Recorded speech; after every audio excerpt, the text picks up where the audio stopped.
This is my presentation. Today I will be talking about India and Nepal.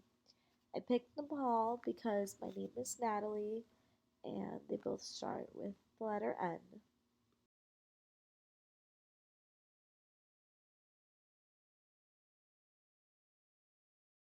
So first I will be talking about India and I've inserted a picture of India in my PowerPoint. The capital of India is New Delhi. It was built in the 20th century just south of the historic hub of Old Delhi to serve as India's administrative center, and India is part of the continent of Asia. And as you see by the map, India is a peninsula. Their form of government is the Federal Republic, and they're very populated, as you can see by that number.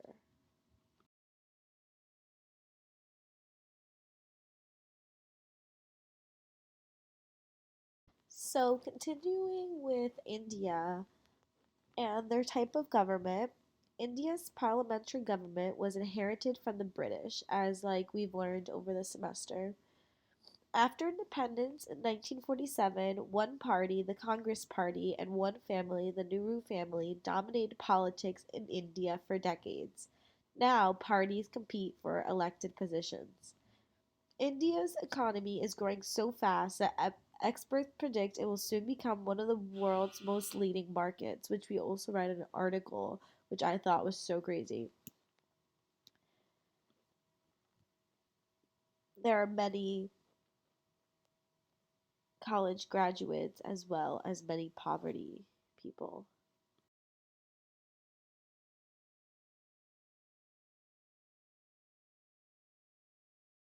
So now let's talk about Nepal. I've inserted a picture of it, and as you can see, it is between China and India in South Asia, and the country is actually slightly larger than the state of Arkansas.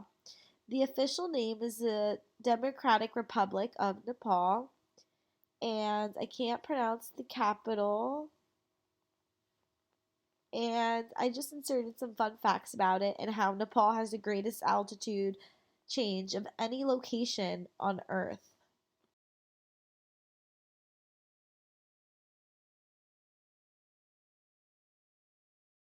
So, a little bit about Nepal's government. In 2008, actually, recently, Nepal ended its monarchy. At the time, the king, who had come in power in 2001, stepped down from the throne. Nepal's parliament chose its first president soon after. The government change came after nearly 20 years of political turmoil.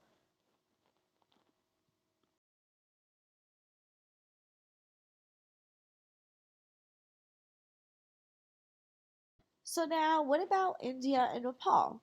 So, as you can see, India and Nepal are close neighbors. India and Nepal share unique ties of friendship and cooperation characterized by open border and deep-rooted people-to-people contact of kinship and culture. There has been a long tradition of free movement of people across the border.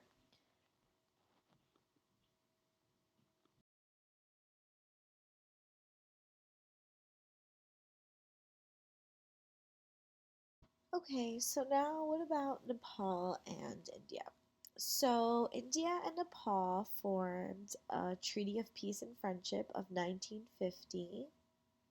A lot of Nepalese citizens live and work in India. I've included Article 5 and 6 of the treaty, and they were key components of the treaty that they signed. They let establish national freedom for businesses. Foreign goods would be treated no differently than domestic good, and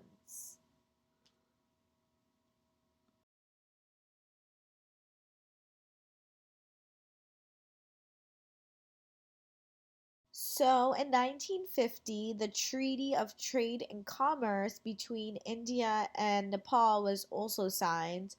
The treaty strengthened the trade ties, and the treaty would streamline custom and duties regulation between the two nations.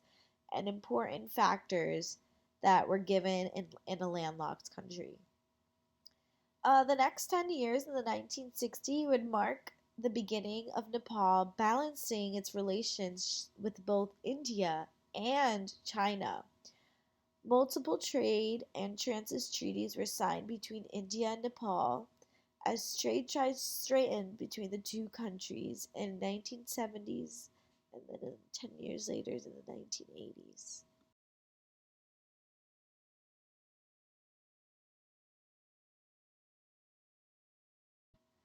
So, a little bit about Nepal and India's religion. Both of these countries practice Hinduism, and some people practice both Hinduism and Buddhism.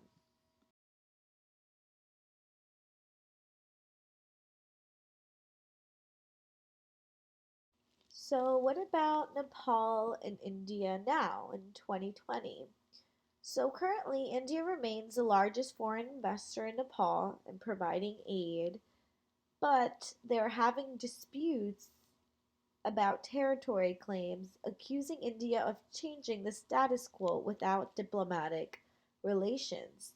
The Indian government may have weighed the pros and cons and decided to go despite predictable oppositions from Nepal. There has been border disputes between India and Nepal brewing for many months and years actually.